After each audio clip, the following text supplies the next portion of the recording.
खर्राटा आने की समस्या से अगर आप परेशान हो तो आपको उज्जाई प्राणायाम रोज सुबह शाम 25-25 बार जरूर कर लेना।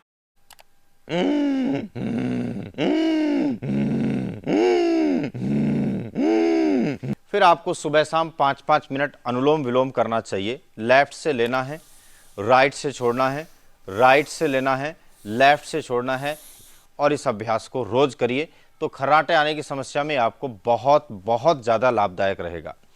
आपको करना क्या है, रात को सोने से पहले 1 बूंद बादाम रोगन का जो तेल है वो दोनों नोस्ट्रिल के अंदर डाल करके हल्की गहरी श्वास अंदर लेना है। बाईं करवट सोने से खर्राटे आने की समस्या बहुत तेजी से ठीक होगी। सीधे कभी ना सोएं, उससे खर्राटे बहुत ज़्यादा बढ़ जाते हैं।